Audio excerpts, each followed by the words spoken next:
Hello dear students from Good Shepherd higher secondary school, myself DM Sharma. एक बार फिर से आप सभी का स्वागत है मेरे यूट्यूब चैनल आदित्य एजुकेशन पर। I am back with the 10th video of presentation of data, the second lesson of statistics subject standard 11th Gujarat board.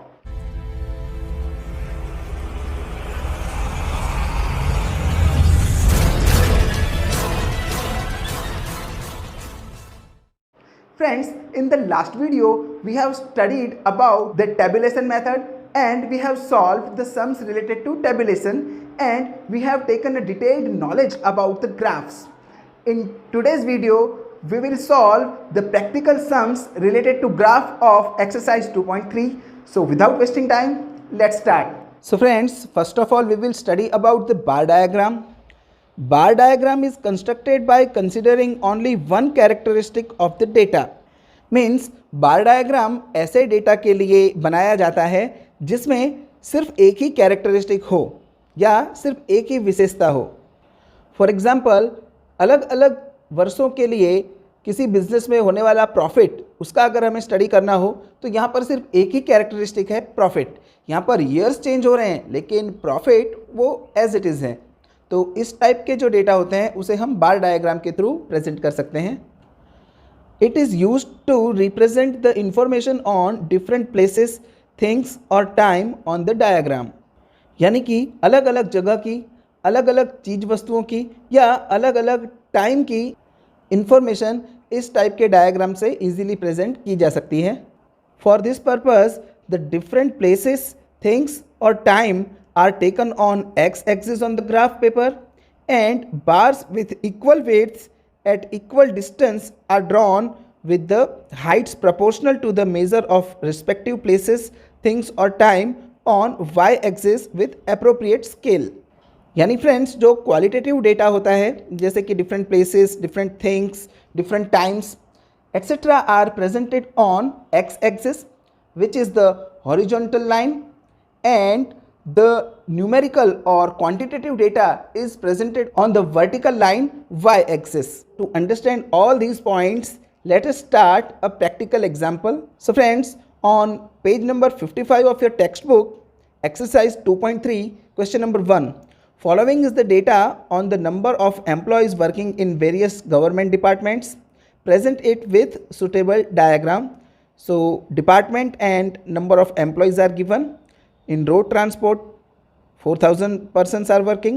In railway, 6,000 employees are working. In income tax department, 3,000. In finance, 2,500. And in planning, 1,500 persons are working. So friends, here you can see only one characteristic department is given. आप सभी जानते हैं कि ये सभी government departments के under आते हैं, तो यहाँ पर केवल एक कैरेक्टरिस्टिक डिपार्टमेंट यहाँ पर हमें दिखाई देती है। So bar diagram will be a suitable diagram. So friends, in this graph you can see this is our horizontal line x-axis and this is our vertical line y-axis. This is our origin.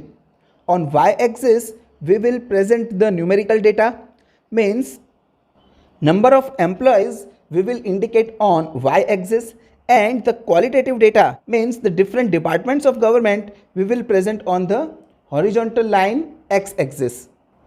Here we have to mention the scale and we have to mention that on which axis you have mentioned which things. So on x-axis we have mentioned the departments. On y-axis 1 centimeter is equal to 1000 employees we have taken. Scale friend हम अपनी इच्छा से ले सकते हैं। आप चाहते तो 1 सेंटीमीटर इज इक्वल टू आप 500 एम्प्लॉयज़ भी ले सकते थे, लेकिन उससे ग्राफ और ज़्यादा बड़ा बन जाता। ये एक सफिशिएंट ग्राफ है, तो हमने 1 centimetre is equal to 1000 employees यहाँ पर लिए हैं। अब आप अपनी टेक्स्ट बुक ओपन करिए। In the road transportation 4000 is given, तो आप देख सकते हैं रोड ट्रांसपोर्ट के लिए हमने ये बार बनाया है, यहाँ पर मैंने रोड ट्रांसपोर्ट इंडिकेट किया है। सो 4000 हमें यहाँ मिलेगा। सो with the help of scale I will draw this line over here and I will draw this complete bar. तो आप देख सकते हैं यहाँ पर रोड ट्रांसपोर्टेशन के लिए बार हमने ड्रॉ कर दिया है। अब आप टेक्स्ट बुक में देखिए, रेलवे के लिए 6000 दिए हुए हैं, तो रेलवे की लाइन यहाँ से स्टार्ट होती है और 6000 हमें यहाँ मिलता है फ्रेंड्स। तो हम 6000 के जितना ये बार यहाँ पर ड्रॉ करेंगे तो हमें रेलवे के लिए ये बार यहाँ मिल गया है। नेक्स्ट इनकम टैक्स के लिए 3000 दिए हुए हैं। तो फ्रेंड्स इनकम टैक्स के लिए हम यहाँ पर बार ड्रॉ करेंगे और 3000 वो हमें यहाँ मिलता है।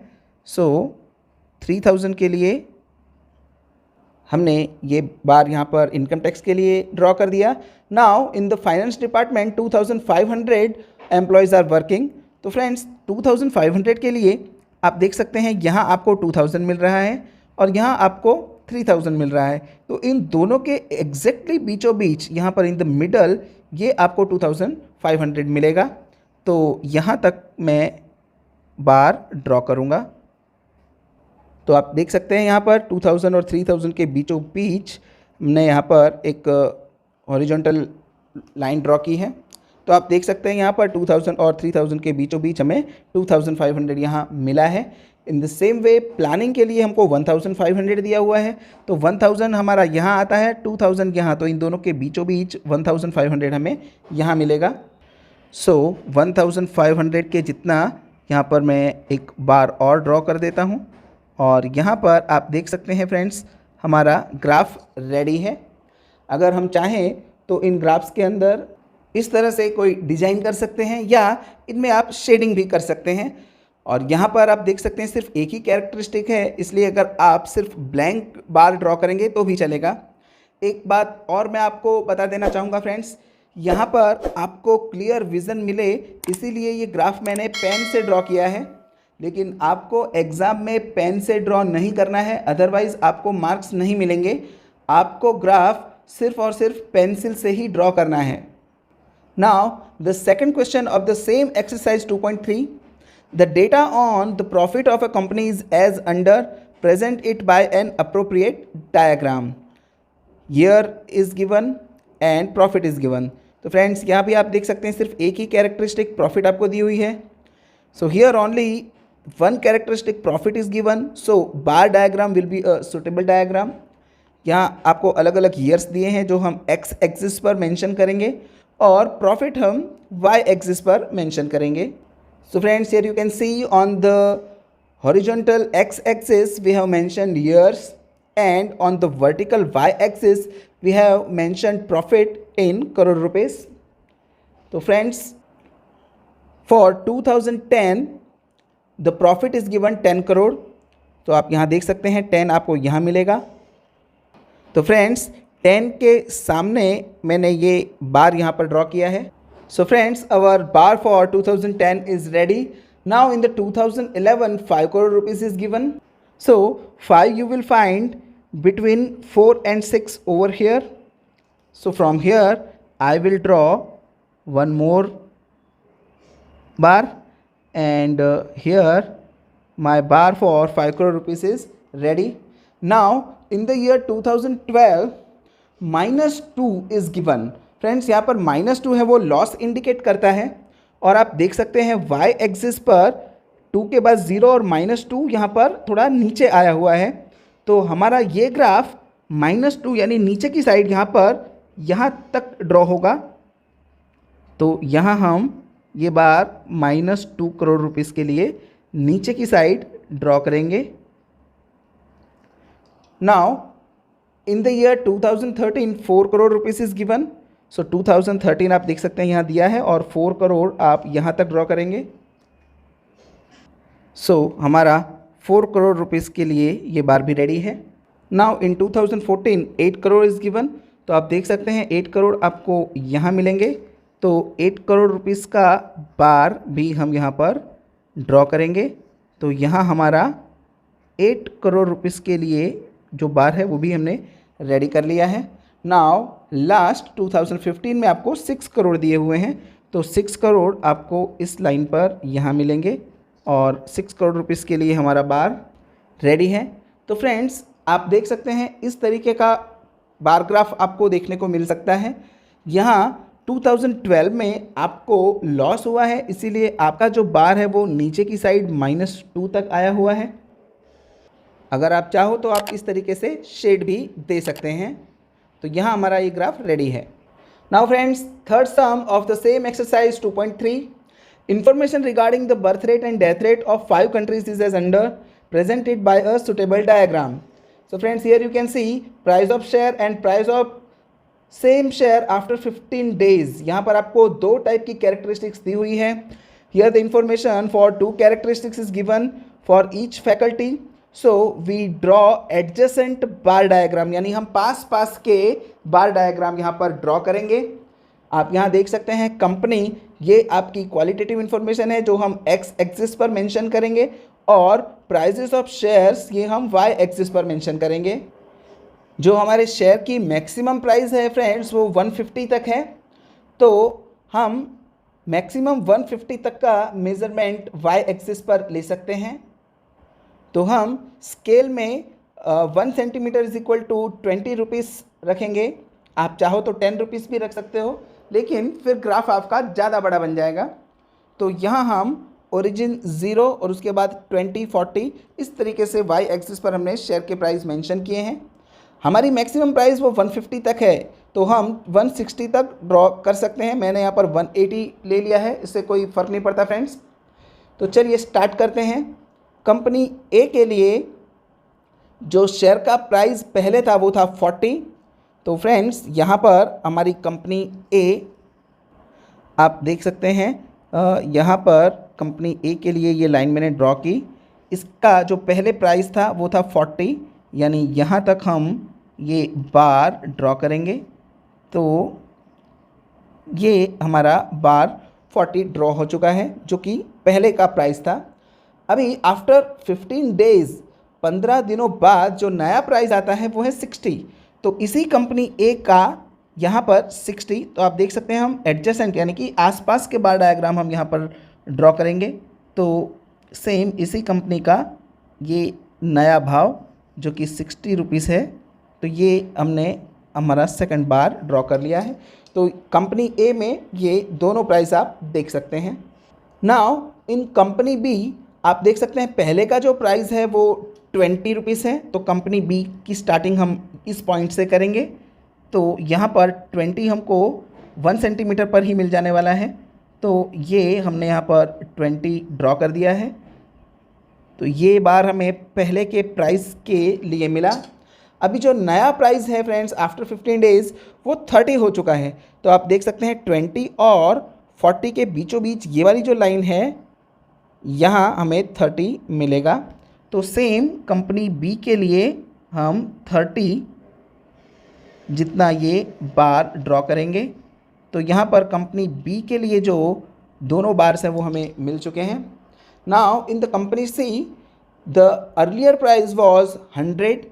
सो कंपनी सी की बेस लाइन ये है, तो 100 यानी यहाँ तक हम जाएंगे। तो ये हमारा पहले के प्राइस वाला बार हमने ड्रॉ कर लिया है। अभी आफ्टर 15 डेज़ ये प्राइस इंक्रीज़ होकर 150 हो जाता है फ्रेंड्स। तो कंपनी वही है सी, और यही बेस लाइन हमारी रहेगी। यहाँ से 140 ये रहा, 160 ये रहा, उसके बीचों बीच 150 हमें यहाँ मिलेगा। तो इस पॉइंट के जितना बड़ा मैं यहाँ पर एक और बार ड्रॉ करने वाला हूँ। तो आप यहाँ पर देख सकते हैं कंपनी सी के लिए जो दोनों अलग अलग प्राइसेस थे वो हमने यहाँ पर ड्रॉ कर लिए हैं। अब डी, कंपनी डी में जो अर्लियर प्राइस था वो था 80, तो 80 हमें यहाँ मिल जाएगा। तो यहाँ पर एक और बार हम ड्रॉ करेंगे। तो up to 80 I have drawn this graph. अभी कंपनी डी में जो 15 दिन के बाद वाला प्राइस है वो डिक्रीज़ होकर 60 हो गया है।